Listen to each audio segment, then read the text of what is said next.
There we go. Perfect.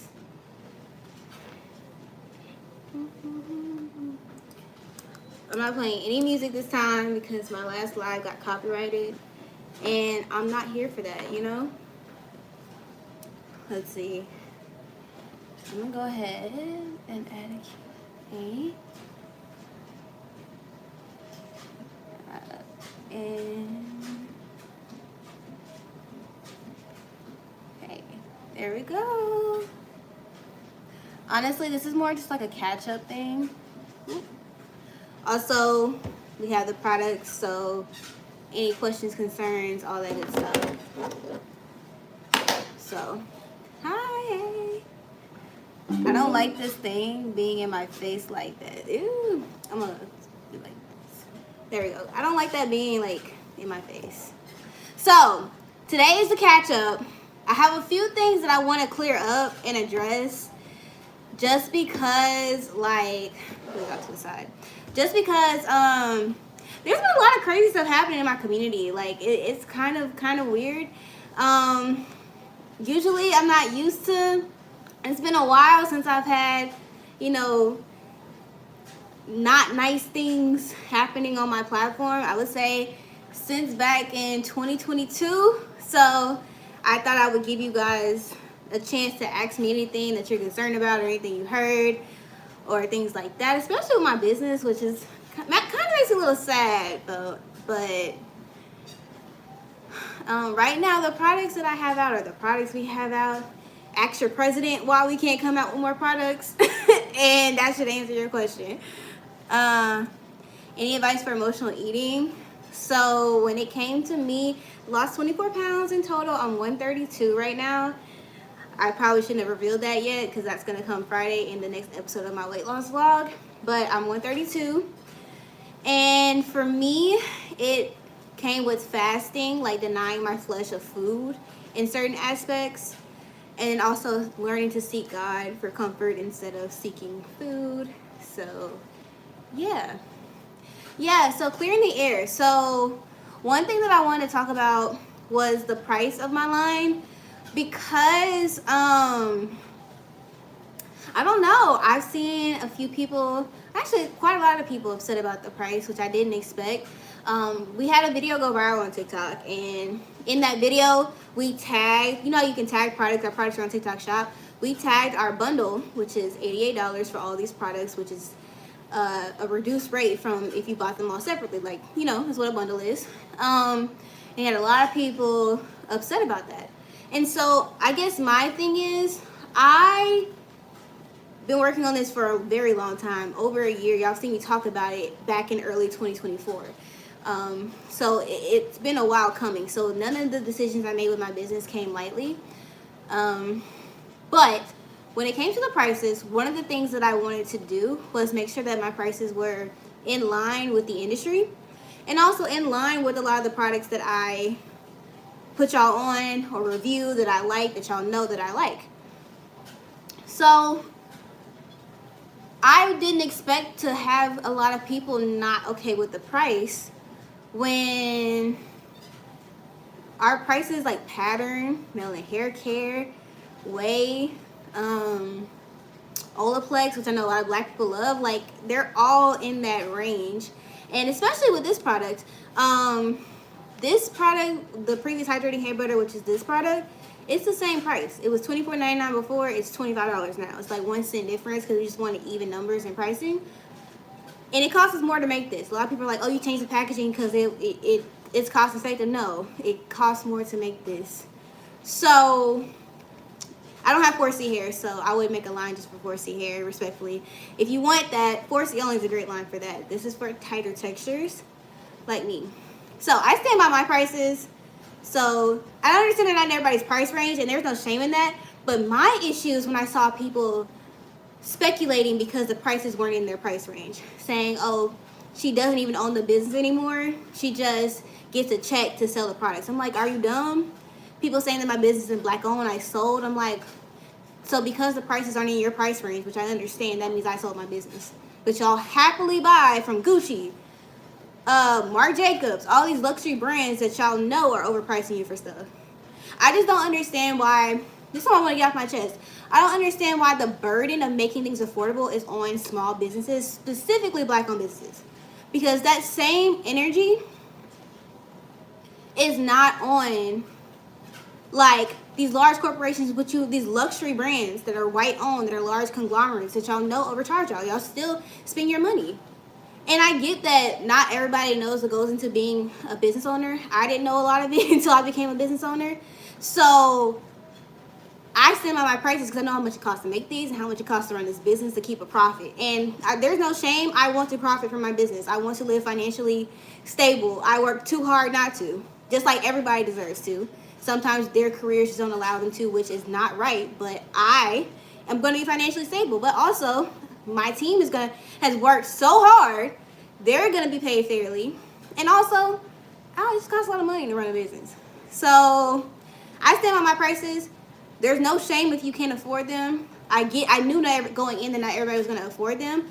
But I don't appreciate my character being attacked and being called fake when I literally lost out on so many brand deals because I'm too honest. Like, I could give you a list right now of all the brands that reached out, saw my videos on them, said, never mind, thousands of dollars I'm never going to see because I'm honest. So that's kind of crazy. So, yeah. Anyways, so that's the first thing. Second thing I want to clear up. This is so off topic, but my weight loss journey. This isn't bad or anything, but I see a lot of people are getting concerned with the amount of weight that I'm losing. So if you go and watch the reel or the short that I posted on here today, like I told y'all, I'm officially down 24 pounds from my heaviest. I was 156.6 in October. Y'all can ask questions, by the way. I was 156.6 in October. I lost a couple pounds the rest of the year, and then I locked in January, and now I'm down 24 pounds. So a lot of people are saying that, you know, me losing any more weight is unhealthy, that you see me walking right now, I walk like 20,000 steps a day, and my calories are 1,300 to 1,500. You need to chill. Just things like that, right? And I don't know where that's coming from. So I just want to say that as hard as I've tried, I've only really been able to lose a pound, maybe like 1.2 pounds a week. It doesn't matter what I've done. I can't lose weight. I can't lose a ton of weight like that. So this is not like a, you know. Second thing is, I genuinely enjoy walking. Like today, I don't even know my steps. I know when I last checked, my steps were 23,000. I've been walking the entire day because I've just been working the entire day. And I have a rule that if I walk, I work. So I work. So I walk. But also, you guys, I'm healthy. I promise. For me, I told y'all a lot of times in my vlogs, I carry most of my fat in my stomach. So in order for me to get a flat stomach, see definition in my stomach, which is my goal, I gotta lose my weight.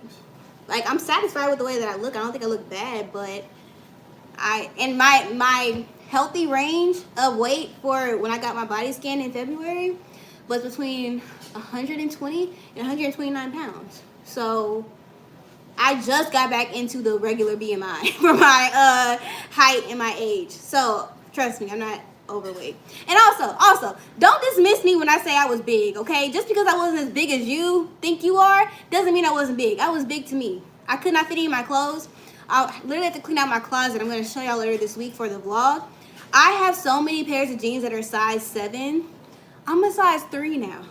I literally just got a Forever 21 had this crazy sale in Cumberland in the mall because they're like, the store is going away, so they're like selling everything. I got like 3 pairs of jeans for $30. Like crazy. But it was 25, like size 25 jeans. I'm like, you know that number means your waist size, right? So if you're 24, you have a 24-inch waist like that. That's kind of crazy. So I'm gonna have to clean out all my stuff. So yeah, I'm gonna keep losing weight until I get allegations, because that's what I want. I want to be floating whenever the wind hits. I want somebody to be like, "Hi, Brittany." Oh, your breath like blew me away. I want to be skinny. I don't care. Like, I genuinely don't care. I'm going to lose weight till I'm satisfied. My goal weight is 125. If I get there, I'm like, no, I'm going to keep going until I get to the way I want to look. And that's just that. So if you have a problem with that, oh well, I don't care. I'm not starving myself. I'm fine. I eat. I'm about to eat in like an hour. So we're good. How do you like barre classes? I really like them. I prefer them. So I was taking like Legree Pilates. I was taking Solid Core. And I also was taking, what was I taking? I forgot the name, but it's like the Mega Former Pilates. I like barre so much better. It's way more low impact. You get a good burn. I prefer it. So if I never have to see a reformer again, I'll be straight. I think just Solid Core turned me off of Pilates. If I would have kept with my first studio, it would have been fine. But Solid Core is like missing persons report for the waist, yeah. What's your new goal for your business? I would like to have an entire line with stylers, but you need to talk to your president, because until that situation's worked out, we can't do anything. In fact, we don't even know what we're going to do once this inventory runs out. We don't know how the tariffs are going to change the pricing as far as, because the thing is, our products are made in the U.S. In fact, they're made in Atlanta where I live, but we get ingredients from international places. We get our containers. Some of our containers are international, some of them aren't. But even then, the people that we get our containers from, they get their supply to sell to us internationally. So everything's going up, so we don't know. I don't do any weightlifting. It's weird. Every single time I try to weightlift, I don't lose weight. So if I do decide to weightlift, it will be after I get to my goal as far as fat percentage-wise. Why'd you make your hair oil smaller? Okay, if you want to be honest, y'all are buying them. And at the time, it cost more to make the big oil than the original hair butter. And it's like, we're selling a third of the oils as we are the hair butter. So why are we spending so much money making them? That's why we still have the big oil available and not the hair butter, because the hair butter was sold out. So y'all just weren't buying them. Which is, I mean, I'm not blaming y'all. I'm just saying, like, from a business standpoint, if you're not selling enough inventory and it's costing you more to make, it's taking you a long time to get rid of inventory, you gotta, adjust. So we made it smaller, so it's more cost effective on our end. Will you ever consider having your brand line in stores? Yes and no. We're not against it, but the thing is, with retail, there's so much that goes into it, and you can have situations like Target where you have so many black-owned businesses that are in retail and not selling. And again, I'll explain retail. I've explained it before, but I'll explain it again. The way retail works, if I work with Target, which don't anticipate because of my morals, but if I work for Target and they say, hey, we want to put 1,000 of your shampoos in the store, they buy 1,000 of our shampoos. So they pay us for, just like you would pay for a shampoo, they pay us, but they just pay us for 1,000. So there you go. If they only sell 500, they're going to ship back the other 500 and make us refund them for that 500. Or if they can't sell the last 500, they might do a discount in their store. And so we have to pay whatever the discount is. So if they're giving 10% off, we have to pay them that 10% that they didn't get because they did a discount. So if you think about all those black-owned businesses, right? Don't get me wrong, I'm boycotting Target. I'm not saying don't. But those black-owned businesses that aren't selling inventory because they're boycotting Target, because of Target, not because of the business, they're getting sent back all their inventory and having to refund Target. So that's how inventory works. I mean, that's how retail works. So that's kind of, so like, for example, let's say Ulta does some stupid stuff like Target. God forbid, I love Ulta, right? But they do that, and they're in the same situation. All them companies, Pattern, Olaplex, Briogeo, Neutrogena, they're not black owned, but you know what I'm saying? All those businesses, they're going to suffer a loss. And all Ulta's going to do is say, hey, we're sending this bag, give us our money back. Now, of course, they get a loss because they're not selling stuff, but the company also suffers a loss because inventory they've already accounted as being sold technically by the retailer, they have to pay back. So retail in general is just not something we want to do right now. I would prefer to have my entire line out before I even think about retail, respectfully. It's just too complicated. And it's an investment because you always start out losing money. It takes a while to like see a profit. And retail's dying anyways. Most of y'all order online. I order online. can't remember the last time I went into an actual store aside from like a grocery store and bought stuff. Even with that, like Uber Eats, Instacart, all that is like taking over grocery shopping. Eventually, in 10 years, nobody's gonna be buying stuff in stores. Think about movies, right? Think about how popular movies were a few years ago. Nowadays, you don't really see, unless it's like a really popular movie and people just want to see it in real time. People aren't going to the movies. They're just waiting for it to come out on Netflix or Disney Plus or whatever. So, who taught you about having a business? How did you learn? Me. So I believe one of the gifts that God has given me is adaptability. So I'm really good at being able to adjust to new situations. So when I realized that being a business owner was my calling, I feel like God gave me the ability to really put that into effect in a way that I was going to be successful. Now, would I like to get some help? Absolutely. But I think we do okay, just us and our little team. I'm walking on my walking pad. I don't remember the price, but it's in my Amazon storefront, so it's my standing desk. What's the Target drama? Oh, I'm just saying about the boycott. I haven't been to Target since January. No, I lie. I'm gonna tell y'all I didn't say nothing online, but when I went home for like a month ago, my aunt had a birthday party. We were staying in a hotel, and all they had was a Target, and you know, my dad don't really, or really my parents are like, you know, whatever. So we went in Target to get snacks and stuff for the hotel. I felt bad about it, but I mean, I couldn't starve all night. But I haven't spent my own money in Target. So, but it sucks. I literally live like, I could walk to the Target right by me. That was one of the reasons why I chose this apartment. So, but now I can't even, you know, that sucks. I think somebody else also asked me, y'all can continue to ask me questions. It's really anything. It's just a kind of a catch-up thing. Ask about the products, weight loss, hair content, whatever y'all want, I'm cool with. Also somebody had asked me about my calories. So I eat 13 to 1500 calories a day. So the way that I figured it works best for me is on the weekdays, so Monday through Thursday, I stay between like 13 to 1400 calories. I never eat below 1300, but I typically don't go over 1400. And then on the weekend, I allow myself to have 14 to 1500 calories. Sometimes I have 1600 calories. On Friday, I went out to lunch with my friend. I had 1800 calories that day, right? But the thing is, I'm walking 20,000 steps a day, minimum. I think I had 30K steps like on Friday. Like that's how, because I went to the mall and I walked like 2 hours before I left. And then I went to the mall to digest my food after I ate. We had Korean barbecue and I walked for like a good 2 hours. I just planned to window shop and just walk to digest my food, and I just ended up spending money. You know, I can't window shop.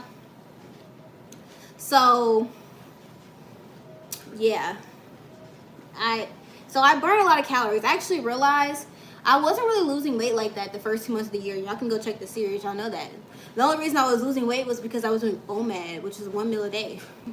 Because I was like, because I remember specifically saying, like, I've tried eating, you know, 14 to 1600 calories in the past, and it never works, and I never lose weight. And I kept hearing people say 10K steps a day, 10K steps a day, 10K steps a day, right? And I was like, oh, you know, I thought it was just like the classic trendy thing that of weight loss this you know month. Next month it's gonna be Joel Brown, do you have OnlyFans? Absolutely. It's gonna be I forgot my train of thought. I was just trying to be funny. But so I was saying I could never lose weight eating 14 to 1600 calories a day. But once I started walking, I actually realized I added up the calories I burned. So I was working out 5 days a week. I was doing solid core 3 days a week at the beginning of this year, and then I was doing Orange Theory twice a week. So like Monday, Wednesday, Friday, then Tuesday and Thursday. And I added up the calories I burned during those workouts. That was the only workouts I got during the week. I burned the same amount of calories in 1 day as I did all week.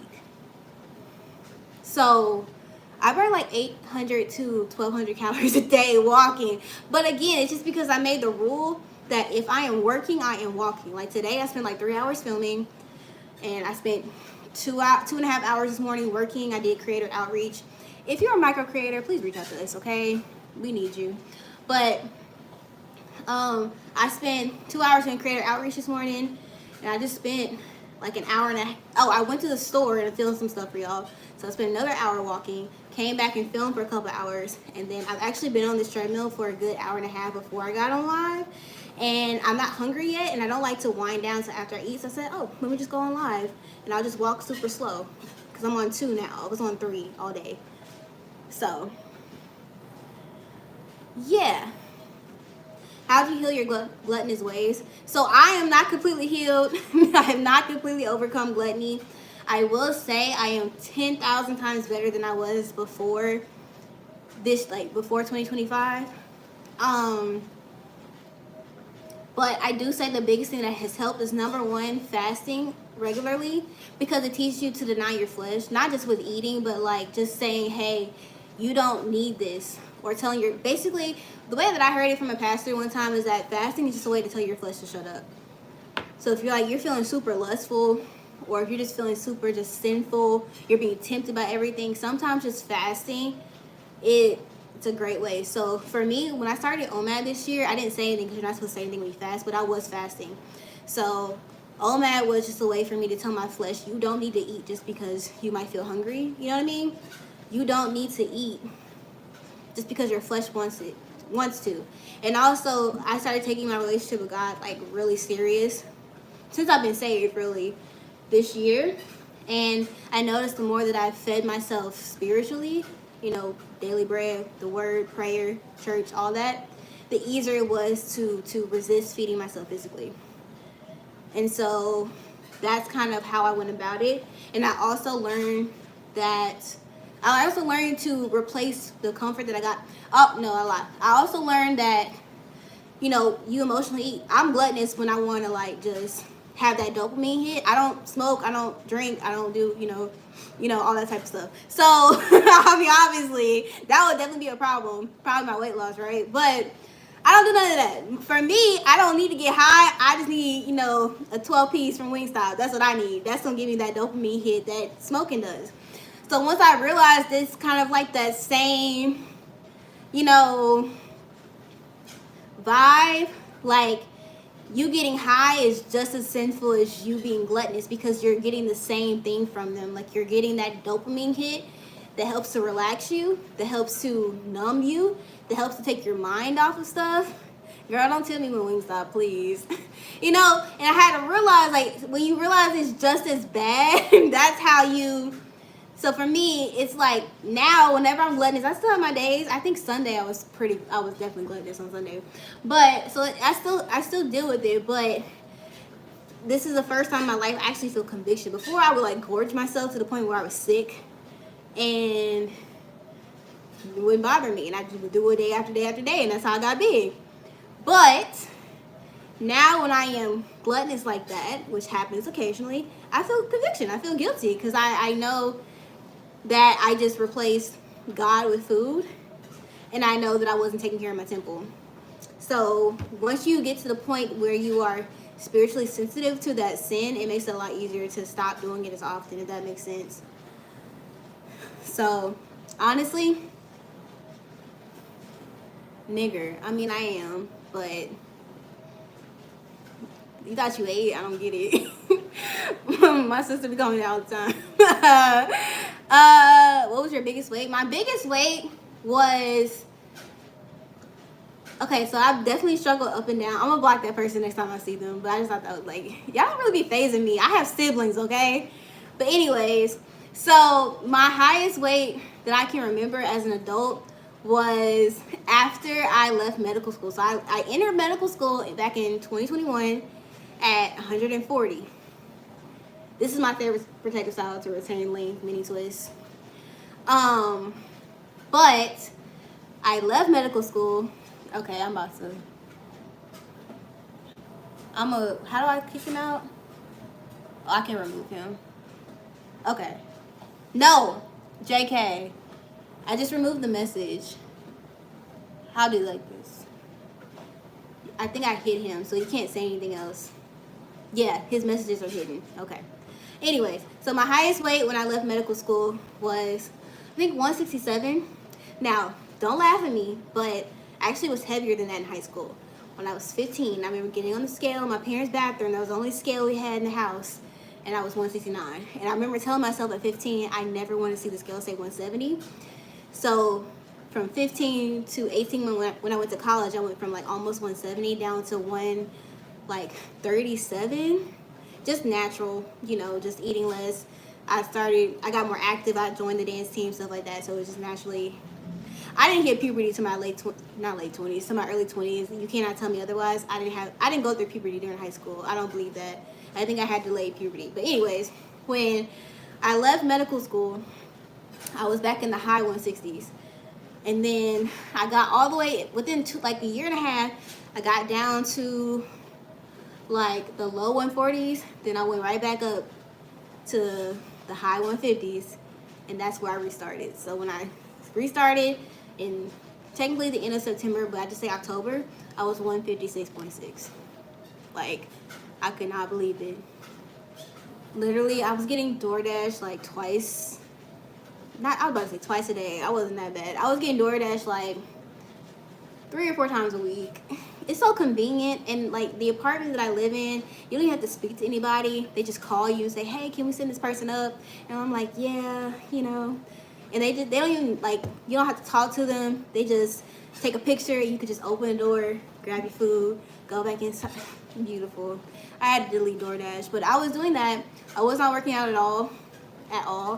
If I did, I might go to the gym like 2 or 3 times a week. Like, if that. It was really bad.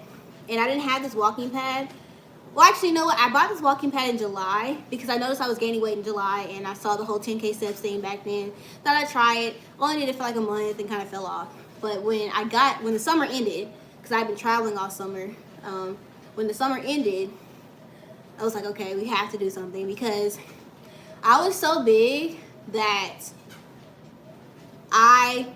you know how you're so big that sometimes you just accept it? So one of the ways that I accepted it was I started just buying my jeans in a size 7, and I started buying all my tops in a medium.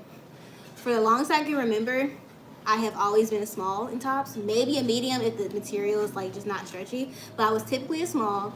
And as far as my pants, I never went over a size 5.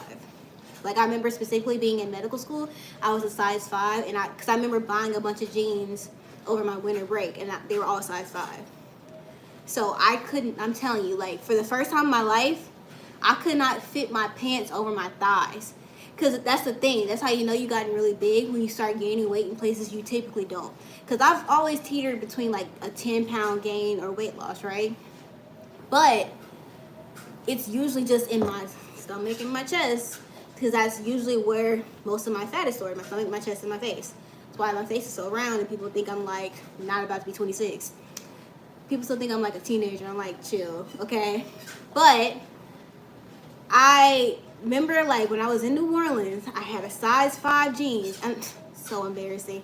They were like boyfriend jeans. You know, like baggy, size 5. And when I wore them in medical school, I remember them specifically being too big. And I thought that was cute. I couldn't fit them over my thigh.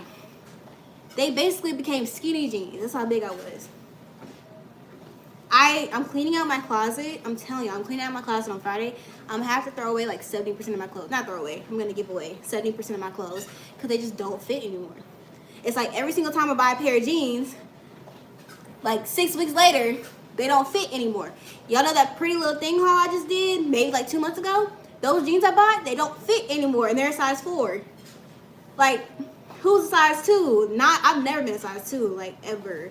But my waist is 24, like 0.8 inches. That's kind of crazy. Because, yeah. But if I could give some tips about the things that have helped me lose weight. I don't know if my chat is stuck. Oh, I'm so sorry, y'all. I thought my chat was frozen. Let me pause and answer some questions. I thought my chat was frozen. I was like, why isn't anybody talking? Any tips for getting over the fear of starting a business? I'll do tips after I answer a few questions. Just start. It's actually not as scary. So I heard somebody say, or I don't know if this was a quote I saw, that the fear of doing something is actually greater than you doing it. So, you know. Is the jelly you're working on not out yet? Talk to your president. can't do nothing till your president stops acting out of his, did you gain weight in your hips? So I never really gained weight in my hips. When I started gaining weight in my hips and my thighs, is how I know I was really getting big. So usually whenever I gain weight, it's just in my stomach and my chest. Would you still test out other brands? So my hair needs a break. I need a break from reviewing brands. I'm not saying I'll never do them again. I just am not interested in doing them now. Also, I want this to shine for the minute on my platforms. So what home workout videos did you do? I don't do any home workouts just because, okay, that's on me though. If I don't have anything to keep me accountable, I won't work out. So when it comes to home workouts, that's all on me to do, so I won't be accountable in doing them. But if I pay for a class, my money's keeping me accountable, and the fact that if you cancel that they get charged, or if you're late, you get charged, that keeps me accountable. So that's why I stay consistent. But yeah, I'm sorry. I thought my chat was frozen, y'all, so I didn't know y'all were asking questions. I'm so sorry.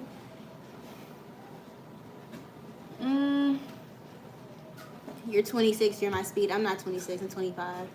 I'm underage. I don't think that was funny. I don't think that was funny. Okay. Y'all can ask. I'm sorry. If I didn't answer your question, just re-ask it, because I really thought the chat was frozen. I'm so sorry, y'all. How do you get over craving sweets? I don't. I just choose healthier sweets. So this has been my thing. Well, everything's good in moderation. I just feel like on a weight loss journey, you can't have stuff in moderation like you would if you're maintaining your weight. There's just certain stuff you're like, I can't eat this unless it's a special day or until I get to my goal weight. So for me, that would be the Oreo lemon thins. I will eat a whole sleeve in one sitting unapologetically. So I had to realize you can't eat this. You can't keep this in your apartment until you at your weight loss goals. You're just not gonna be able to control yourself. But I realized, science degree here, that you can fulfill that sweet craving with something healthy and it will satisfy you just the same. It's just that your eyes want the unhealthy thing. But if you learn to resist that and just eat the healthier version of the sweet thing, it will satisfy you just the same. And then after you eat it, you'll be like, oh, wow, I really didn't need the Oreo. Now, I'm not saying that an apple is going to replace an Oreo. I understand it don't hit the same. But sometimes you just got to be like, look, do I want to be big? Look, I'm sounding like Tony. Do I want to be big? Do I want an Oreo? Or do I want my waist to disappear? So sometimes I literally just have to be like, I want to eat this, but I'm not. Because I want to be skinny more than I want to eat that. And understanding is temporary. Like, that dopamine hit you get, the second it goes away, once you're full, your stomach hurts, that's when the guilt comes in. It's just not worth it. What about Oreo minis? So it's weird. I will eat regular Oreos, like the chocolate ones. They're not my favorite. Like, they're cool, but I prefer golden Oreos, but then top tier is lemon. But I like the thins. I don't like a lot of cream. The worst for me is like the triple, double stuffed regular Oreos. My sister loves those. I hate all that cream. I need a nice ratio of cookie to cream. And so for some reason, their chocolate tastes like dirt to me. Like, it's just, I'll eat an Oreo. I'm not capping. I will eat an Oreo. But if I had to choose, lemon, then golden. What's your next video? It'll be the next, like, I think week 15 and 16 of the weight loss vlog. I'm going to edit it tomorrow. You just realized you're on the treadmill? Yeah, I am. I don't want to be tiny. I like being thick. I get that. I like being tiny, but with like a noticeable shape. Like, if my waist is defined and my butt has like a little, I'm good with that. I like the Pilates body look.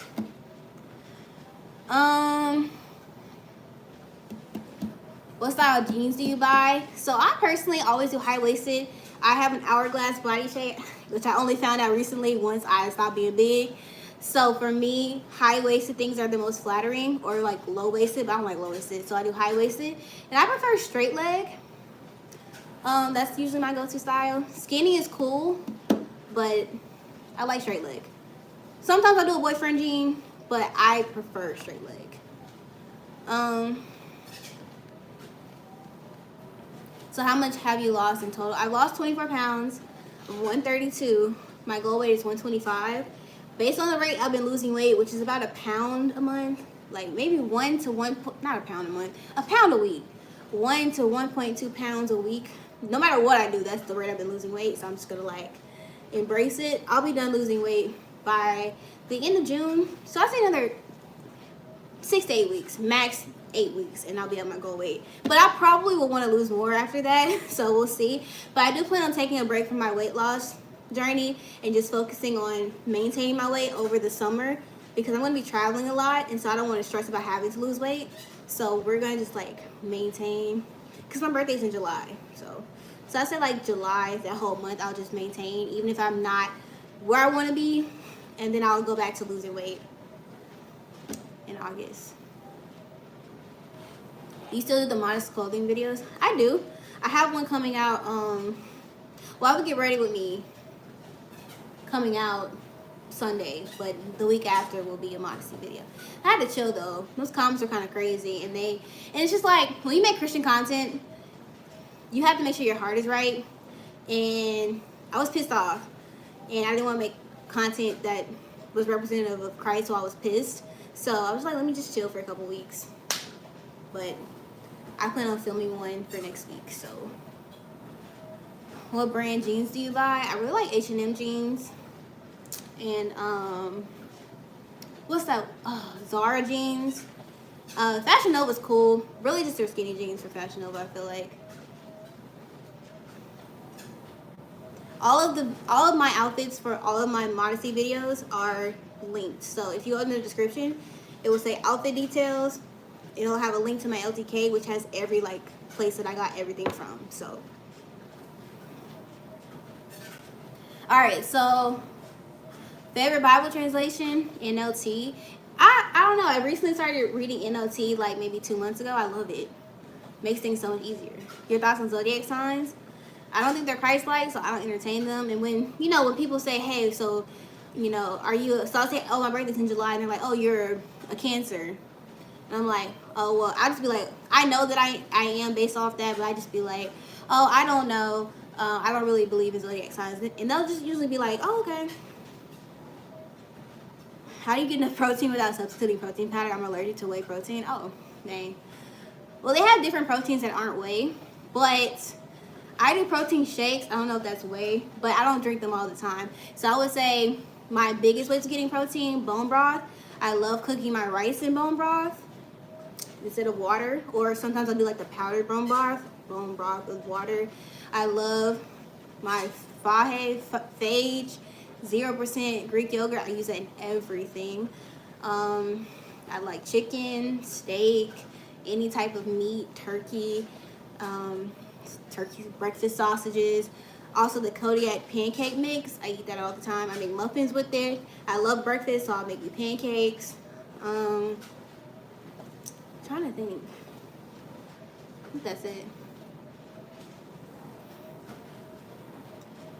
What do you do to prevent or treat bloating?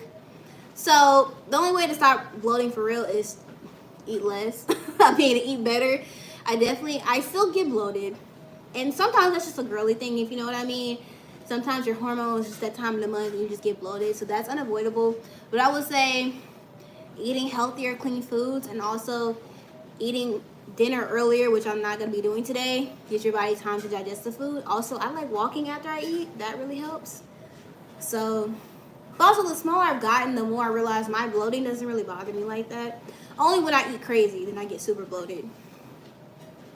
So, yeah. But it's so weird. It's weird, like, seeing my stomach get flatter. It's nice, but it's just weird. I wake up, I'm just like, my stomach be like low-key kind of flat, and I be bloated. And I'm like, this is what my bloat looks like. This is what my night bloat looks like.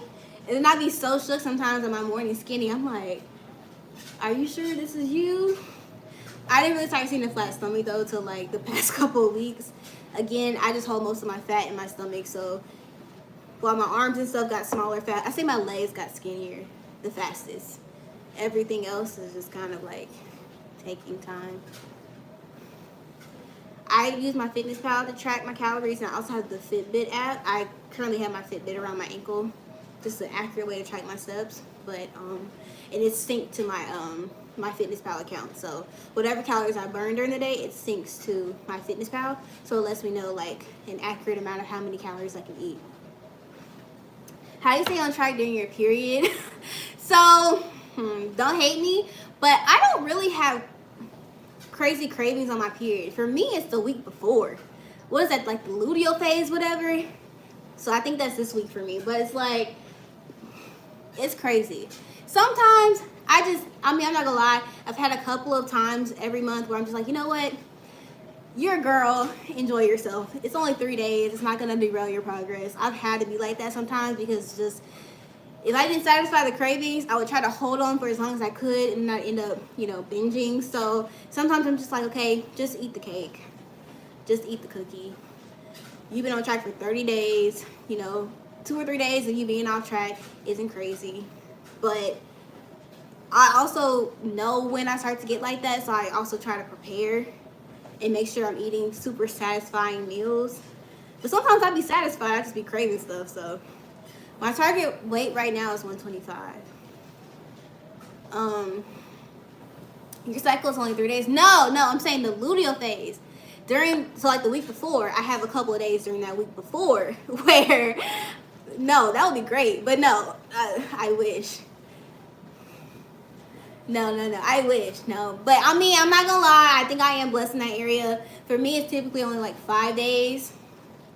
So, and I don't really have any issues. Just pop that or leave the first day and I'm good. I really don't have that many issues. Like I know a lot of girls can't work out on their cycle. I'm fine. I'm just blessed. I might have cramps like 2, maybe 3 times a year. So I am kind of blessed in that area because I be hearing some of y'all talking about y'all's endometriosis and all that stuff. I'm just like y'all can't move, and I get that. But how do you stay so consistent on everything, fitness, God, business? I don't. I just think I make it seem like I do on social media. And I mean, social media is fake, so it is what it is. But I have a schedule that I do my best to keep. So as far as the fitness goes, it just becomes so much a part of my routine that it feels weird for me. For example, I didn't walk on Sunday. It felt so weird. I wanted to walk so bad, but I just felt like my body needs to rest. Because even though I say I walk 20,000 steps, I'll be walking like 30,000 steps a day. I'm not even exaggerating. Today, I'm pretty sure, before I started this live, I was on 25,000 steps. So by the time I get off this live, I know I'm going to be at 30K steps. So it's just like, and like I said, I walk while I work. And with my routine, if I go to like a bar class or something, which I do about 4 days a week, then I always schedule it in the morning, so I know my morning is like cut off for that. And then as far as social media goes, I've been doing this for so long. Honestly, I just started viewing my personal pages as fun, So I just post what I'm passionate about at the moment. Right now, it's weight loss, so that's why you see a lot of fitness content. And also the clothing, because the more weight that I lose, the more I can explore my fashion and stuff. I'm not really feeling hair. Sorry. I still post hair videos, but I just want y'all to know, like, I'll be posting out of order. So sometimes you'll be like, dang, I thought she lost weight. What is going on? I'm like, oh, that video was from January. I have a wash day for y'all. I filmed in like February. I have not shown y'all yet. I don't know if I'm going to show y'all. I might. I don't know. How are you so disciplined even with God? So discipline is consistency with the same. That's what I learned. So when it comes to your relationship with God, at first it's hard, but then again, like the weight loss, it just becomes such a habit. It feels like I cut off an arm if I don't read my Bible. Like, it's just so weird for me not to spend time with God, especially because I noticed that spending time with God in the morning really does set my tone and my mood for the day, regardless of what happens, whether I have a good or bad day. The way that I react to that, the way that I see it, like the perspective that I see my day in, it all comes from my relationship with God. So I'm just very intentional. Like, if I have a workout class at 9:15, I wake up at 7:15. I need 2 hours, because I usually spend about 45 minutes to an hour with God every morning. And then I watch like a 15-20 minute sermon. No, that's included in that hour. Never mind. But I need about 45 to an hour to wake up and actually spend time with God, and then I take like 30 minutes to get dressed. So I'm just intentional about carving out time for God. The same way I'm intentional about carving out time to work out, or to cook, or to go grocery shopping, or to hang out with my friends. So yeah. Has fasting helped you with your weight loss? So yes, but not because physically. Like, I would not recommend fasting long term, even if it's not like a spiritual thing. It's just not sustainable. Like, when I was doing OMAD, I quickly realized it's not sustainable to do forever. But fasting, for me personally, from a spiritual level, it taught me how to say no. Because, 6 months ago, if I wanted to eat something, I couldn't be like, no, I'm not going to get it. I would have to get it. I couldn't say no. Like, that's why I was eating DoorDash like 3-4 days a week. It's like anytime I crave something, I'd be like, no. Like right now, some butter chicken from Tabla. If you're in Atlanta, you know, from Tabla, with their truffle garlic naan and the rice. Whoo, with some samsoas. These are how you say it, samsoas. Sounds so freaking good. But I don't need that. That's not going to be good for me. That's not going to be good for my temple care, so I can say no now. Earlier, I usually eat dinner like at 7:30, but I was working, so I didn't get to eat my second meal till later today. And so 7:30 came around, I was like, I know you want to eat just to stay on your like routine, but you're not hungry, so you're not eating. The other day, I wanted so bad to eat something sweet after my dinner, after I already had something sweet. I just wasn't satisfied for some reason. But I said no. I drank my water, and I was done. So how many meals do you have a day? I have 2 to 3. I either have 2 meals and a snack, or 3 meals, just depending on how many calories my meal is in. So like, for example, today I tried baked oats for breakfast today. They were okay. I definitely think I have to play around with it, but I made 3 little ramekins worth, but I was going to eat all 3 because it's like 400 calories for all 3. But I ate the first ramekin, and then I was like, I don't know. And I wasn't really feeling it, so I didn't force myself to eat the other 2. So, yeah, so technically that was like a snack. I was only like 150 calories. And then for lunch, which I had at like 5. So I had my first meal at like 1. But that's because I walked this morning and then I ran to Costco. I missed my workout class. I had the time wrong. So I just walked instead of working out today, and I went to Costco. And by the time I came back, I filmed the baked oats for my vlog, and all that took like an hour. So I ate at 1. Then at 5 o'clock, I had breakfast basically. I had 2 eggs, 2 pieces of toast, keto toast, and I had these like chicken sausages, and I had that. And then for dinner, I'm gonna have some steak, some chicken meatballs, some rice, and like half of a whole eggplant. So yeah. And I had some kombucha earlier. Only had half of it though. I tried the Synergy pink lemonade. Y'all be lying. It wasn't nasty, but it definitely did not taste good. I do have a Ninja Creamy, but I haven't used it in a while. I think I'm gonna start picking it back up in the summer, but it's been a while since I've used it. Has your sleep routine helped with your weight loss? Honestly, I can't say that because the past 2 months I have not been sleeping like that, because she's made everything that it took. Like, I know we announced it in April, but everything, getting it together and finalized, was all of March. And then we announced it 3 weeks ago, and it's been crazy the past 3 weeks. So sleep has not been my best friend. I've probably gotten 5 to 6 hours most nights, sometimes 4. On the weekends, sometimes I can get 8, but it just depends. So I don't know. I would say the biggest thing is the calorie deficit. Will sleep help? Absolutely, but that just was not what I was able to do the past couple weeks. How do you do with juices? I feel like I drink my calories. So that's crazy you say that, because I filmed something today about that. I don't drink my calories for the most part.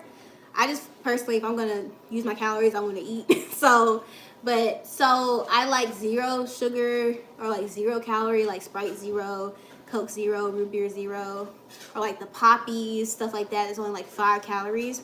And I also really love water flavorings. And also lately, I have been making my own homemade ginger ale. So you basically just make like the ginger syrup, and I use like stevia sugar, so it's no calories really. And then you mix it with like a lemon LaCroix. So good. So yeah, and I also love Gatorade Zero. Oh my goodness, like this big old thing is like 5-10 calories. So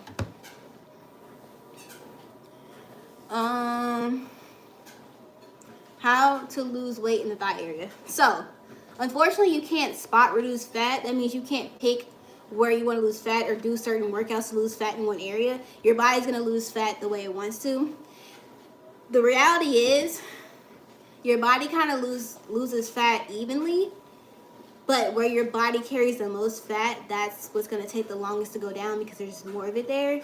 So for example, I carry most of my fat in my chest, my stomach, and in my face. So, and I carry fat, of course, in my arms and my legs. But let's say I've lost, how much weight have I lost? I lost 24 pounds, right? So let's say I lost, some here, right? I didn't carry that much arm fat to begin with, so that's why my arms look skinnier, because it didn't have that much fat there. But I carry more fat here, so you just have to continue to lose weight. So it sucks. But yeah, so if you are somebody that carries most of their weight in their lower body, you might see your arms and your chest and your stomach get smaller faster than your legs and your butt because they don't carry as much fat. You're losing weight everywhere. It's just there's less fat in these areas, so it's getting smaller. I do have the Yasso bars. I like them. But I don't really like cold stuff for dessert. I don't know. If I do, I'll do that like during the day. Like I'll have like my first meal and then something sweet. I always have to have something sweet after I eat, so I might do the Yasso bar. But at the end of the night, I like something warm. It helps to help me to wind down. Cause I will work, and that's my problem. I don't have boundaries. I will work. It's 8:22 for me, and I am still working. Technically, I just wanted to do something before I ate, but yeah, usually after I eat, I wind down-ish, but I wasn't hungry, so I said, let me go on live. So yeah, okay, so here are my top tips for losing weight that have helped me. So, number one, I don't know, these are bothering me. Okay, so, I can still see y'all. Okay, so number one is the walking. Like, again, when I calculated the numbers, I was working out 5 days a week. 5 days a week. And I was burning more calories in one day of walking, like 15, 20,000 steps, than the entire week of my calories combined with those workouts. Once I started walking, like for real, I would say the second week of March. So almost 2 months, right? And the weight has been falling off. I started in March at 140. And I am currently 132. So that's like a pound a week. I know it's not a lot for some people. I don't know what it is. I can't lose more weight than that. So I'm just going to accept it and keep going. But if you are heavier than me, the weight is going to fall off. But for me, I don't know how people are losing like 20 pounds in 2 months. I don't know how you're doing that. It took me 3 months to lose the first like 13. But I wasn't walking then. Now that I'm walking, I'm for sure like 1 pound a week. So walking. Even if you don't have to walk 2,000 steps, but you will burn so many calories just by walking. It takes me about an hour and a half to walk 10,000 steps at a speed of like 3. So even if you just walk for an hour a day, that's going to drastically help with your weight loss. Also, the more calories you burn, the more food you can eat because you have a larger range of being in a deficit. For me, I like walking because I know if I go over a little bit, it's really negligible because of how much I'm burning. So yeah. So I would say walk. Second thing, which is what people say all the time, is high protein. I cannot express this enough. I do notice a huge difference. I try to get 100 grams of protein a day. But I do notice I'll go a full day of eating and only get like 60, 70 grams of protein. I'll be starving at night. And then I'll go a day where I'm eating the same amount of food, but it's high protein, like 100, 110, 115 grams of protein. I'll be full. When I eat dinner, I'm stuffed. I don't feel hungry. I don't want nothing else. I'm full. Like, it really does make a difference. So high protein. Again, I know y'all gonna roll your eye. I know you're gonna roll your eyes, but cottage cheese, I throw it in stuff. I don't eat it by itself. I don't know how y'all do that, but like, you can bake with cottage cheese.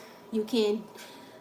The only thing I don't like is it's like, I've seen like cottage cheese queso that is nasty. Okay, I can't eat it plain, but if you bake with it, and like, I like to put it in my scrambled eggs so you don't taste it, stuff like that, right? Also, I love Greek yogurt. I love doing like the fluffy yogurt bowls. So good. I make sauces with Greek yogurt. I just really like Greek yogurt. Take you some Greek yogurt and then take you some cheesecake pudding mix. Mix that up with some vanilla extract. I can eat that by the tub full. Dip you some apples in that. So good. I love meat. I'm a meat girly. So I like chicken. I like steak. I usually don't do pork just because it's higher in calories, not because of a religious thing. I'm not even gonna get into that. But I usually try to go for like the leaner stuff. So like steak, ground beef, turkey, chicken, all that high protein stuff. And then finally, what's my last tip? Stay consistent. Okay, this is my thing. And this is what really messed me up for years. I've been struggling to lose my med school weight since 2022. And yet I finally got it together the past like 4 months. And that is because consistency. So I learned that it is going to take time for you to see a change in your body or to see the calorie deficit working. Like, I'm talking weeks. So for me, it's like I would do it for a month, wouldn't see a difference, give up. Or also my issues with emotional eating. The second something happened in my life, I go right back to eating bad. But I'm walking on my walking pad. But once I just sucked it up and said, hey, just keep going, eventually see a difference. I say for me, it takes about 4 to 6 weeks for me to see a visible difference. So you're going to feel better after the first week of being in the caloric deficit. You're going to feel better for sure. But it's going to take a minute, especially if you are not like, if you're under 160 pounds, even maybe 170 pounds, it's going to take a minute for you to see it. For real. Even with the scale, like I saw the scale going down. I did not start clocking a difference in my body until I started in January till the end of February. Maybe the middle of February. No, the end of February. So it took 2 whole months for me to actually see the weight loss, the difference. And I had lost like 8 or 9 pounds at that point. I did not see it though. I could not tell at all until the end of those 2 months. And then from that point, I'm just now seeing a difference now. So it's like every 2 months I'll see a difference. Same thing I tell y'all with hair growth, right? Be consistent. It's going to take you like 4 to 6 months of consistency before you see a change in your hair. Not because nothing's happening, but just because you see your hair all the time. So you're not going to peep that difference. People saw my weight loss before I did. Okay? And that's only because I was posting it online.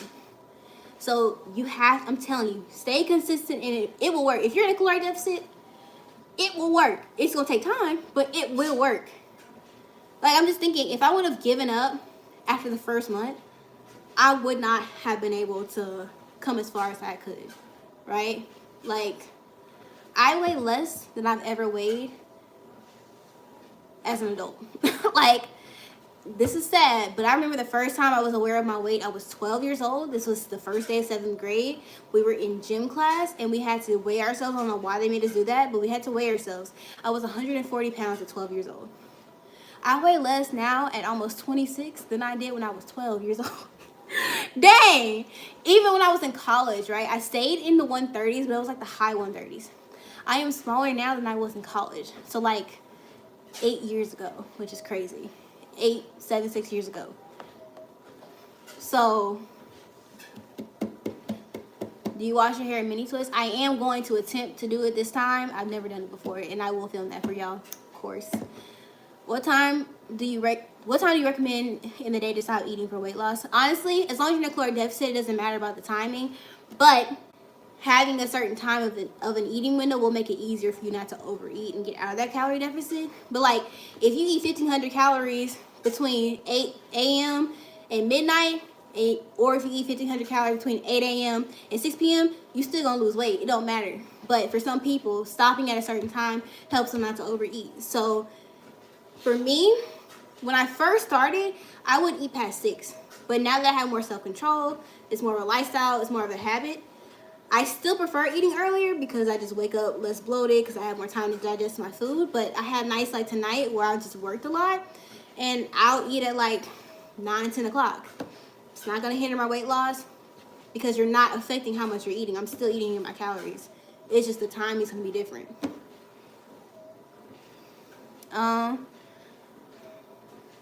Do you think stress contributes to weight gain from your experience? Yes. I guess for me, when I'm stressed, I eat. So that's part of it. Any answer about the walking pad? It's in my Amazon storefront, which is in the description of like my YouTube videos. But stress for me, when I'm stressed, I eat. Well, I used to. Now when I'm stressed, I go to Jesus, or I try to for the most part. But yeah, but you know, stress also spikes your cortisol, which does the opposite of helping you to lose weight. So chill out. But sleep will also help to lower your cortisol levels. So your face is too oiled. I don't care. And why are you moving like that? I'm on a walking pad because I'm actually working out. Why are you concerned about my skin? You must be bored. Are you okay? Okay, so just for y'all in context, I have very dry skin, so I have to go to bed like this. Otherwise, I'll wake up with dry patches like a snake. I don't know what to tell y'all. Are you still using the castor oil patches? I'm not. I like them. I just honestly just been too lazy to buy anymore. But I still recommend them. Do you think that me drinking coffee will hinder my progress? I drink coffee every single morning. And my coffee is usually 80 calories. So you're good. Now if you have a $300 to 400 calorie Starbucks drink every morning, that might not be the best thing because that's basically a meal. But if you're having like a, 150 calorie coffee every single morning, that's fine. Are we gonna need another wash day tutorial? Okay, I have a question, genuine question. Like, I'm being so serious. So I have several wash day videos. So what is appealing? I'm genuinely asking because I don't know. I want to know from y'all side. What is appealing about wash day tutorials if I'm basically doing the same thing over and over and over again every single video? I have one in the drafts that I will eventually post, but I'm just like, what is the appeal to y'all? It's the same thing over and over. I get tired of filming it. So I'm genuinely curious. I'm not being facetious or anything. I'm gonna keep posting them if y'all like them. I'm just asking. Cause I don't get it. Cause I do the same thing, same routine, same thing over and over again. You look like no. I was about to say something so mean. Y'all know when I get late. When it gets late, I get mean. I be trying not to. I really like to see your hair wet. Fair. It's the motivation that comes at the right time. Okay. I like to see your opinion on products. That's fair. I was just curious. I'll keep posting them. I have one in the draft, so I'll probably post. Okay, so we'll just vote real quick. I'll do a poll. Because I have 2 videos in the drafts. So I have one, which is, let me explain it first. I can type. So let me explain it first. So the first one, I filmed it today. So it'll be next week that I post it. It is literally me telling you every single thing you need for a healthy hair journey and like telling you, hey, this isn't necessary. This is necessary. I go over all the different types of hair products and which ones are and aren't necessary with examples. All the different types of hair tools that are and aren't necessary, like blow dryers, hooded dryers, whatever, with examples, and then all the accessories that are and aren't necessary for hair growth. Ones I would recommend, ones you don't need, yada, yada, yada. That's one. And then the second one is a wash day routine tutorial.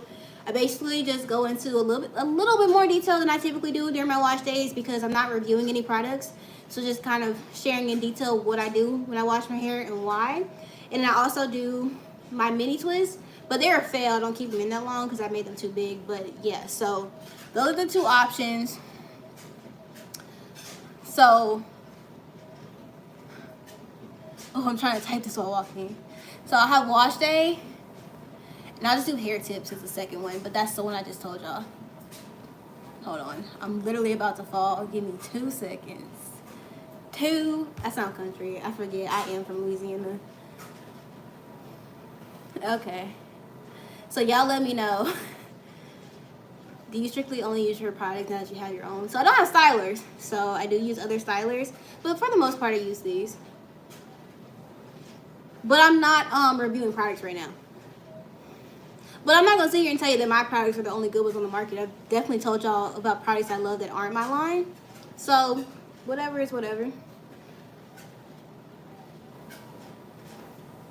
You're the only influencer's opinion I care about. Oh, thank you.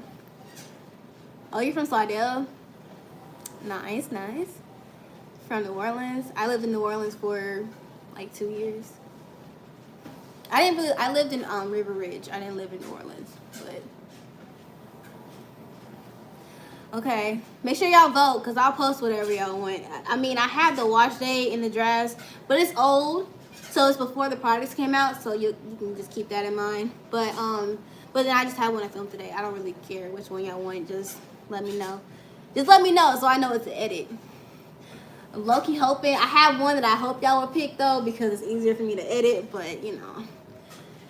At least I know review videos. Oh my God, I'm honestly happy I'm taking a break. Those review videos took me forever. And y'all know I'm the type of content creator. I was about to sit up here and cap and be like, I don't like to do a lot of, editing with effects and stuff because I just like to be super authentic. I'm just lazy, honestly. I'm not lazy. It's just too much. And I don't, with me having a business, I can't afford to spend 8 hours on a video like a YouTuber should if that's their only, job. So, but even without effects and like funny little sounds and stuff in my videos, it would take me like 4 to 6 hours to edit those videos. Like the Sacred and the Fenty Beauty were probably some of my longest videos I've ever had to edit. And maybe the pattern, like the first pattern one. Oh my goodness. Like the ones where I reviewed an entire line from the wash day through the styling process. So long. Because I just talk too much. And it's like, I've tried voiceovers. Y'all don't like that. Y'all like me talking in the video. So I'll have like 2 hours worth of footage and I will edit on like 1.5 speed and get it down to like maybe 50 minutes. Then I have to go back and watch the entire 50 minutes in the correct speed to cut out anything that I miss. Then I have to add my bookmarks to know where to link videos. You know how you have that little eye that links the videos? I have to know where to put those. Get a thumbnail, put my intro, outro, subscribe little thingy. I am a certified yapper. On camera. In person, you'll be like, girl, why don't you talk? I'm like, because I don't know you. Why don't you hire editors? I have control issues. I like my videos a certain way. And honestly, I'm the type of person, I'm not going to pay somebody to do something I can do myself. I mean, I only post once a week. So for me, it's not that big a deal to take a couple hours every single week and edit one video. Now, if I wanted to post like several videos a week, or if YouTube was like my main source of income, that was my main job, I would definitely hire editors. But my business is my main source of income. Somebody was like, I don't believe your business is 7 figures. I'm like, I don't care. And by the way, when I say that, I just mean that our sales equal 7 figures. That doesn't mean I have 7 figures or even the business has 7 figures. It just means that when you count up how many products we sold this year and the prices of those products, it equals 7 figures. I'm not a millionaire. I've never seen $1 million in my life. So, and I explain it like this. I'm an employee of my business. My business pays me a check once every 2 weeks. And it's not a lot because I can control how much of my check is, but it's just like, because I'm an influencer and I get money from brand deals, ads and stuff like that, I don't like to take too much out of my business because I want to save it to invest in more products, product development, all that good stuff. So, yeah, I'm not. Would you go and pop the balloon? No, I'm too insecure for that. Like, I know I'm that girl, but I would not leave feeling like that. Because I know I'm not everybody's type. But you know, every girl, what you should be like, I'll be feeling like, oh, I'm just that girl. And every guy is just like obsessed with me as they should be. Like, I know my face card is T. Like, I'm not dumb. But then I question myself because I only get approached by Dusties, no offense. So I'm just like, am I only that girl to Dusties, or actually am I that girl to like non-Dusties? You know what I mean? We'll never know.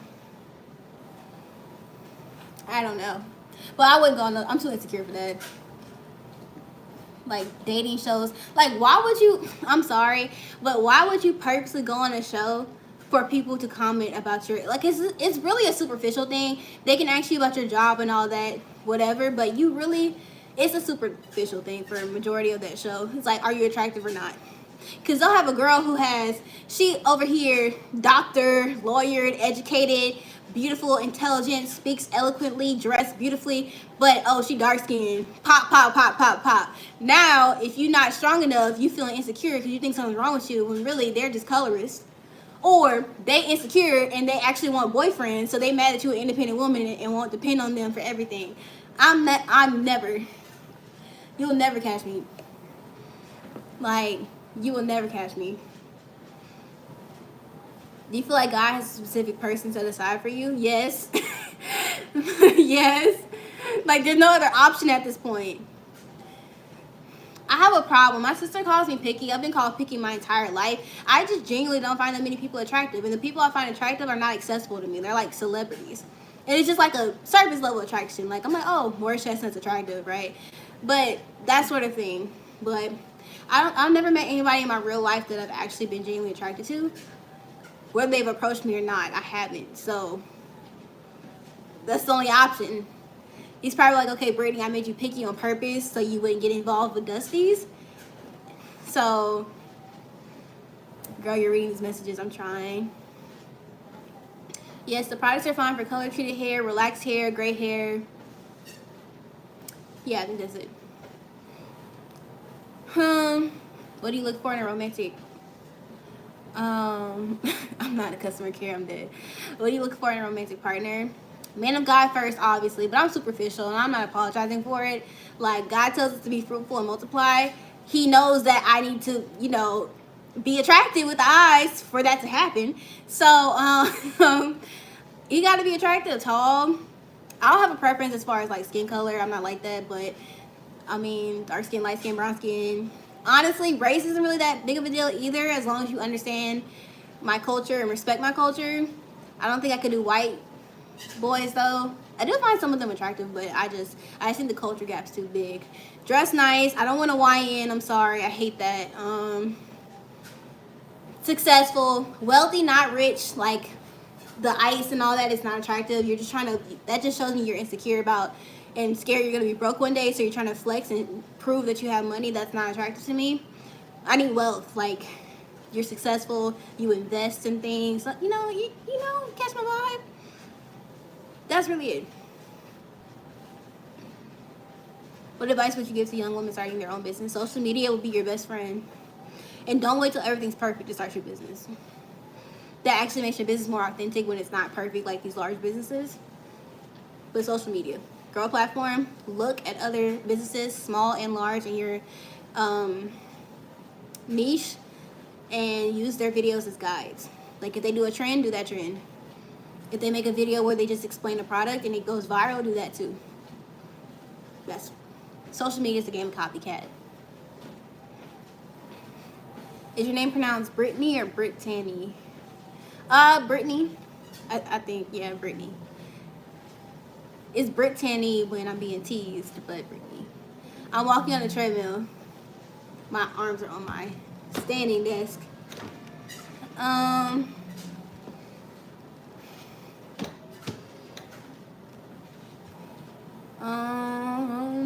Let's see.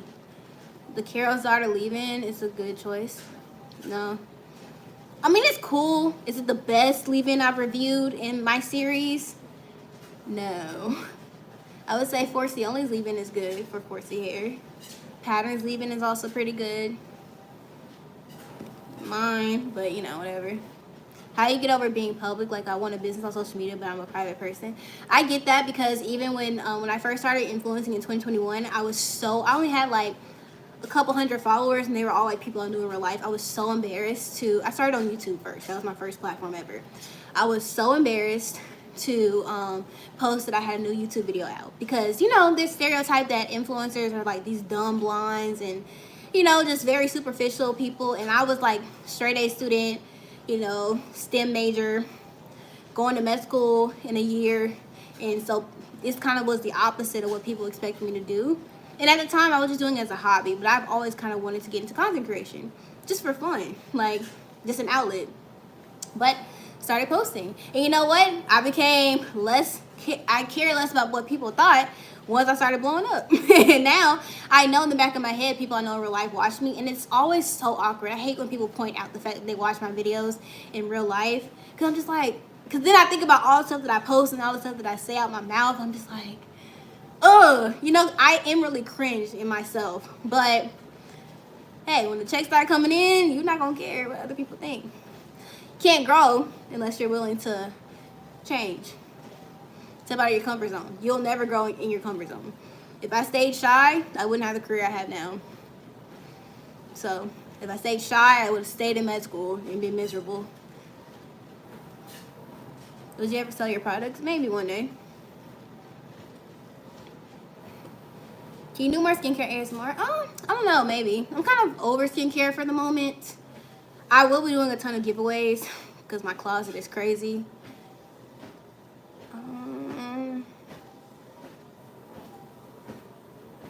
Y'all ask your questions. It don't have to be about hair. Oh, let me see what the poll said.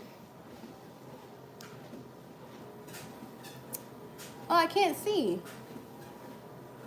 I'll end it like in a couple minutes. Just vote if you haven't voted about the poll. So basically, I'm asking what video y'all want me to post next week. So wash day video, or a video where I basically tell you everything you actually need and actually don't need when it comes to natural hair. So, like, do you need a hooded dryer? Do you need a deep conditioning cap? Do you actually need 3 different types of shampoos? You know? My feet are killing me right now. I'm walking barefoot. I know that's bad, but I walk with tennis shoes whenever I walk fast, but I want to. I'll just slow down. Y'all see my hand? I literally cut my finger today. This is dried up blood. Sorry. I bought a Ninja 3-in-1 processor. That's like the food processor, the blender, and the little Ninja cups. Them blades are sharp. I learned that. I didn't even know I cut myself. I just thought I had hit something kind of hard. It didn't even sting, and I looked down. I was bleeding. I was like, okay. Ew, LOL. Remember, I was a med student. I cut open a cadaver. I cut somebody's head off. I'm not exaggerating. Cut somebody's wee-wee off. Not exaggerating. Like, this is the wee-wee. He went straight in half. Not exaggerating. Did this to somebody's skin. Took out their eyeball. So, if I can get through that, I can get through anything. So, okay. I'll leave the poll up for 3 more minutes. I'm getting off here at 9. My feet are killing me right now. So your first semester of medical school, you have to go through the anatomy lab. You take anatomy, and then you do the anatomy lab along with the class. So like each quarter, you'd have like the reproductive system. We had a guy. That's what the splitting in half was of the wee-wee. They had the head, neck, and shoulders. That's where you take off their neck. You decapitate them, open up their skin like that. You also split their head open in half. This is real people. They did, right? So it goes along with the course for that first semester. So you have to do hope you heal soon. Thanks. I'm clumsy, so I'm used to it. It doesn't even hurt. I had a Band-Aid on all day. I took it off, and then I realized I was still bleeding. I was like, what the heck? Y'all remember when I cut my finger? On a meal prep container. I had a glass meal prep container. I dropped it, and I picked it up and sliced my finger open. Like the white meat was showing. So, that's kind of traumatizing, I guess. That kind of solidified for me I was not cut out for this. So, but it's nice to see like the people that I went to school with. They're like literally this is their last semester, so they're graduating and getting matched. And it makes me really happy to see, you know, black doctors, especially ones that I knew, because we were struggling together our first year. So I'm happy to see that like they actually went through everything. And people are like, Asia, that's perfect. Perfect, because I was about to say, people are like, oh, do you wish you should have stayed? Do you regret it? I don't. I'm never going back. It's not my purpose. It's not my calling. So why would I go back to something that God brought me out of? You know?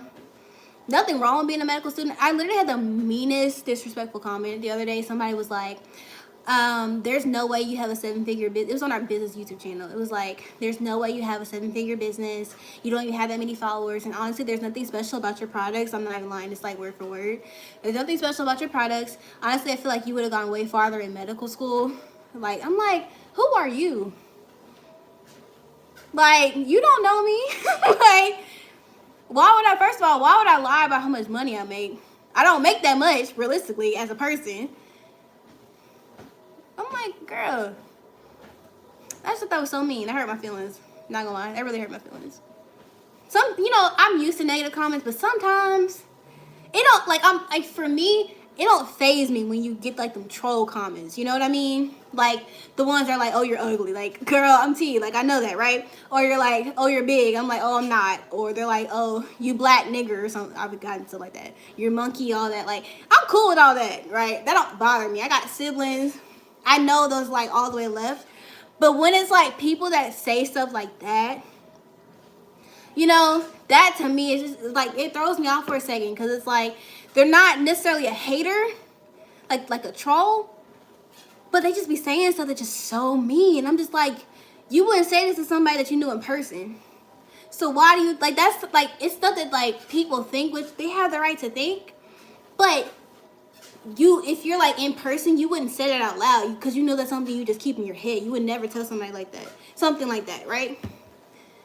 So it's when I get comments like that, or people, like, saying, she sold her business and she's just getting a check. I'm just like, ho, sorry. But it's like, who are you talking to? Like, you don't know me. Like, chill. I think the parasocial relationships, you know, it's funny. I saw Jackie Aina make a video. I didn't finish watching all this.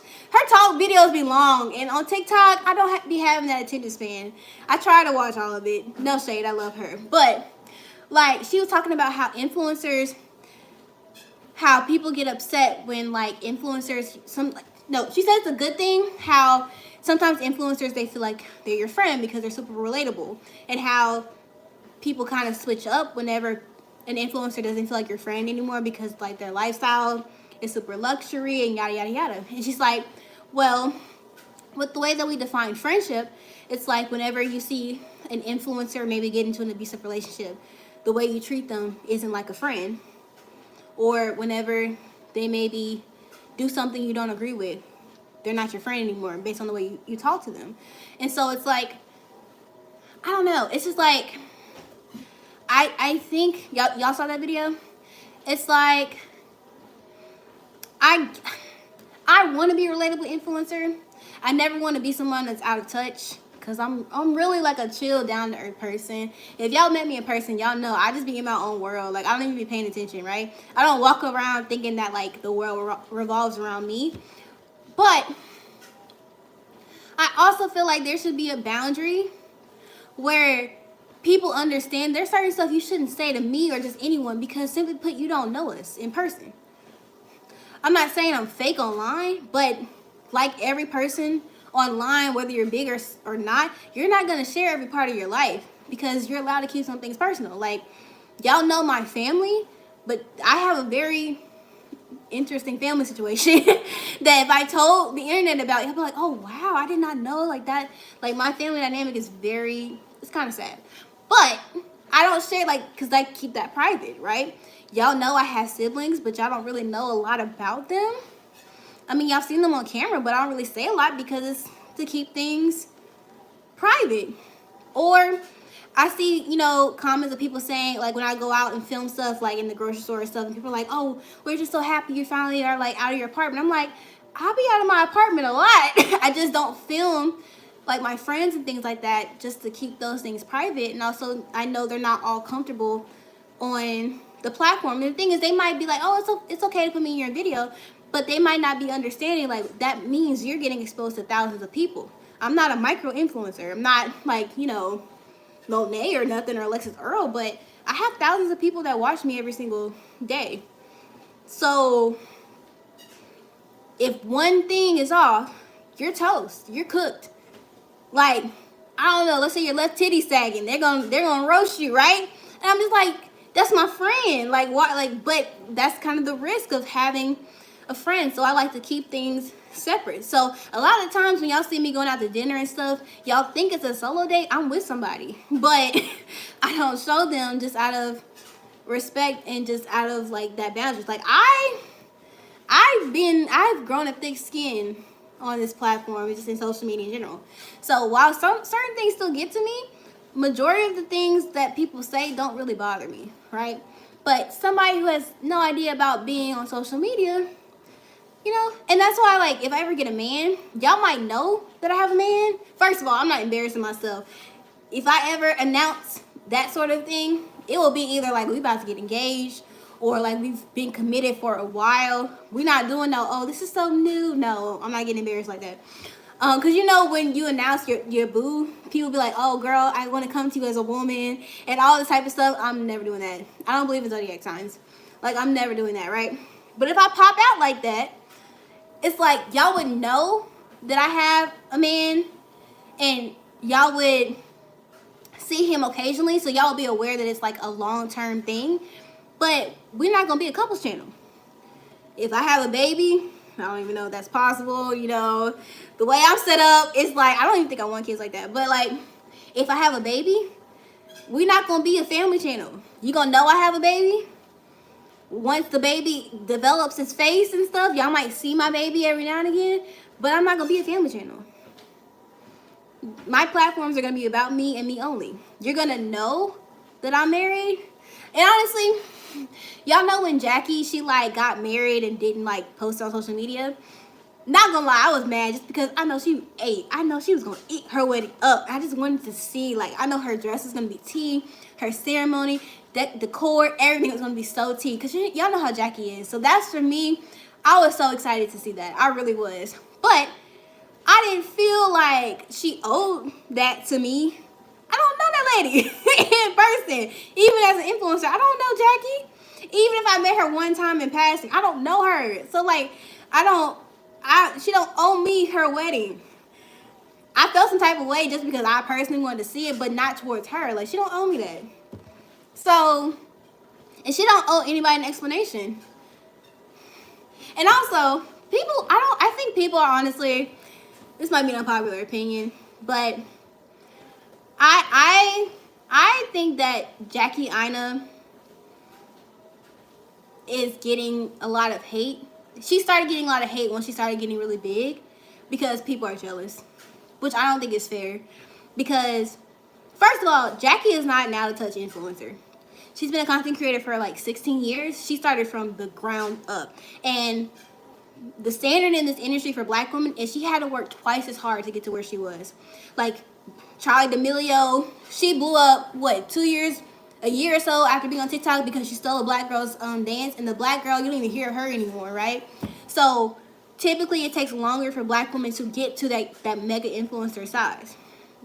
Respectfully, Monet, while she cool, she mixed. Majority of the huge mega black influencers that we see are in their 30s and 40s. Why? Because they didn't get like this in their 20s like all these other white girls. Alex Earl, all that. So she worked extremely hard to get to where she is. So I don't think she's out of touch. But for some reason, when y'all see black women in luxury, not y'all, but when you see black women in luxury, you get offended. And I think that also goes into what I was talking about earlier with like these black-owned businesses. It's like you will literally happily pay your money to these white-owned conglomerate luxury brands, but God forbid a black woman have a luxury perfume collection. And honestly, the prices, her full size is like $80. I was in Ulta I was in Sephora literally Friday. I bought a Marc Jacobs perfume for $125. It was smaller than hers. Like, are you okay? Packaging stunning, website stunning, she's stunning. I'm honestly I think they're gonna send me a PR package. I never got it. I'm still gonna buy the perfume again because it smells so good. But you know what I mean? So I think people are giving her a lot of hate because it's jealousy and bitterness, and y'all like to see black women win. I don't understand that one. It's like once she finally started to get what she deserved, people started getting mad. Also, it's like, y'all mad because she don't do mainly makeup anymore? Okay. She's allowed to change. God forbid a girl changes her mind. That's like me. I don't hate, but I honestly, I don't want to do hair content like that anymore. Don't want to stop it completely? No, absolutely not. But I do not like the fact that I am mainly known for natural hair. I hate it. Like, I want to go back to the days where I don't have to do my hair for like 2 months because it's in a protective style. Where I don't have to film every single thing I do with my hair. Where the content that I have posted is sufficient enough. And it's not y'all's fault. It's not anybody's fault. I'm the one that posted the content and made myself known for that. But I'm walking. But it's just frustrating sometimes. And I love the fact that she does like lifestyle, especially because whenever she does do makeup content every now and again, it's like so highly anticipated that it just like goes, you know, really well. So yeah, don't hate on Jackie. Is she perfect? No. Respectfully, I don't agree with her. I don't know her, so this is just from my outside perspective. But I don't agree with her. I feel like she compromised with her relationship with Christ as she got bigger. But I don't know her situation, and I've definitely compromised before, so it's no judgment. I just remember when I first started watching her, she would put scriptures in all of her YouTube videos. She doesn't do that anymore. She doesn't really talk about God like she used to all the time. Her situation before she got married, living together and stuff like that. No judgment, because I definitely have my own mistakes, but that's something I definitely don't agree with. And I'm sure there's plenty of things in my relationship with Christ people don't agree with, because I've had my struggles, and I do have my struggles. You know what I mean? But, so I said to say I don't agree with everything she does. I don't idolize or worship her. But we gonna call a spade a spade. Like, a lot of the hate that she gets is not cute. So, and I see that with a lot of black creators. Even like in this natural hair like vibe, think about the top natural hair influencers. I think she's prioritizing her faith privately because people get annoying. I understand that, but I don't agree with that. Just because, and it's something I struggle with. I do it too, and I don't agree with it, and I've been working on it. The Bible tells us to be bold in Christ, which means, and the Bible tells us we're going to be hated. So yeah, people are annoying, and it's okay to take breaks. Like with my modesty series, I had to take a couple weeks of breaks, a couple of weeks of a break, because I was just so pissed and I didn't want to make content from that space when it was something that was supposed to be about God. You know what I mean? So I totally get like wanting to take a step back because of how hard it can be being open about your Christianity, but that doesn't mean you just not say anything. Like, God's been so good, I don't think we have the right to be private about it. Do I always be as open as I should be? Absolutely not. Do I sometimes get caught up with the hate and just how attacked I feel sometimes and kind of step back a little bit? Absolutely, and that's something I have to work on. But that don't make it right for me or for her. I don't care how many followers either of us has. So I'll call a spade a spade. I'm not afraid to say if you're wrong or if you're right. So I'm just as wrong as she is. So I'm not saying nothing that I haven't done. But I'm not going to pretend like just because she's this big influencer, she doesn't make mistakes. Just like if you're a small influencer, you're not going to make mistakes. Everybody makes mistakes. And I think that's part of being with these parasocial relationships, understanding that, like, we're humans. The same mistakes you make, they're just private. You don't have thousands of people commenting on them. I'm not perfect. I make mistakes throughout this career. I think one of my biggest regrets was making cultural appropriation content. And I hate the fact that a good chunk of my engagement still heavily comes from those videos, especially on the here. I still, to this day, get several comments a day on those videos from, like, at this point 3 years ago. Still. On every platform. Well, I didn't post them on Instagram, thank God. But on YouTube and on TikTok is where I posted the culture appropriation stuff. I regret it so much. The way the person worships is their business. No, I disagree. It's God's business. You can worship how you want. That doesn't make it the right way to worship. I'll say it like that. The main hypocrites are the ones always talking about God for likes, views, and subscribers. I also agree with that. I think that if you use God as a way to increase your platform, that's highly messed up. Why do you regret it? Because, make sure I answer the poll, because once I get off of here, that's gonna determine what I post. But I regret it because it put me in such a bad mental headspace, and that wasn't the way that God wanted me to use my platforms. It just brought so much controversy and negativity to my page, and I didn't like the type of person I was. Like, every single post was me trying to prove somebody wrong, or to start an argument, or to defend myself. It got to the point I wanted to quit social media. Like, and it took me a very long time to change that type of environment. And I also regret, how to say this, like, so I made those culture appropriation videos, and y'all probably know the most popular ones. But then there was a time in 2022, the end of 2022, I just got signed to a very janky, sketchy management, and they basically guided me to make videos. At the time, I didn't think it was that big of a deal, but it was where, like, I was responding to, like, stuff online about culture appropriation. Like, if a white girl was wearing braids, I would do, like, skincare, well, I would talk about it, or, like, the Miel situation when that whole thing went up. I hated those videos. Looking back, I hated those videos. I don't want to be somebody that all I do is talk about things that cause controversy. You know, that bring negativity, that bring racism and ignorance in my comment section. I had to learn that, like, now listen, I stand by everything that I said, 1000%. What's going on in our community is culture appropriation, and it's wrong. But you can't beat a dead horse. There are so many people that will never understand that and will continue to defend their actions. And so I'm not going to put the burden on myself to make people listen. If you want to take on that fight, that's cool, but I'm not graced for that. That's what I had to learn.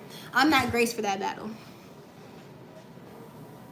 I'm not graced for social justice battles. That's not where some people are very graced for civil rights, social justice, things like that. And you've seen that in our community, Christian community, black community. There are some people that are just very gifted in grace to fight the battle of social justice. I'm just not that person.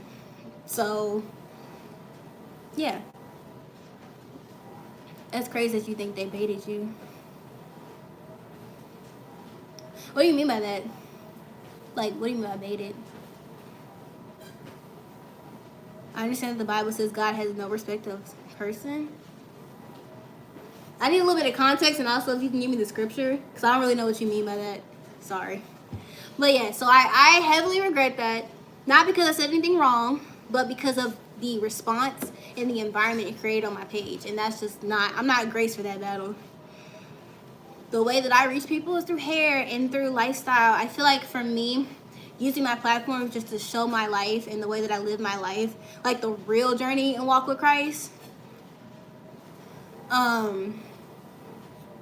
that's for me the best way to use my platforms. So, meaning he will kill anybody? Well, I mean, he made you, so he has the right to take you out if he wants to. The fact that he hasn't taken you or me out is actually something that, you know, I'm grateful for. I deserve hell and death. But by the grace of God, as we all recognize on Easter, I don't have to go through that. All I gotta do is believe. I don't have to do nothing. So, the whole culture appropriation thing, God doesn't care what color you are or race you are. He doesn't divide people by their race or culture. That's very true, but that doesn't dismiss man from their actions. If that makes sense. So, you treating somebody bad because the color of their skin is wrong, even though God doesn't separate us by race. That doesn't give you the right to treat somebody bad and then say, oh, well, God doesn't see anything, so it's okay. That's called being colorblind, which is kind of annoying, respectfully. Like, it's okay to acknowledge the issues we face. Like, the culture appropriation, the racism that black people still experience is the thing, and it's not right. And you don't get to just be like, oh, well, God didn't create us by race, so everything that y'all are experiencing doesn't matter, doesn't happen. Like, let's not do that. What inspired the new brand name she's made? So the business in general has always been based off of Psalms 139, which talks about you're fearfully and wonderfully made. It was on the label of all of our old products, so that's just kind of where it came from. She's made. Probably should have done I'm made. That's cute, but too late. What actions are you talking about? Talking about today or 1845? Why does it matter when it happened? By the way, it still happens today, but I'm just saying. Why does?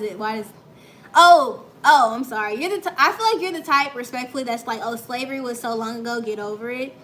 And yet, if I was Jewish, I don't feel like you'd be saying that respectfully about the Holocaust, as you shouldn't. Like, why does it, you know what I mean? Gabrielle, you're right. That's cognitive dissonance, which is true. So let me make it clear. We still are facing issues today. Oh, it turns off after 100 minutes. We're still facing issues today, 1,000%. But that also, what happened in 1845 still affects us. You know, that was our great-grandparents, which told our grandparents, which told our parents. Like, there are still people that are well alive that were slaves. So, you know what I mean? So, let's not do that.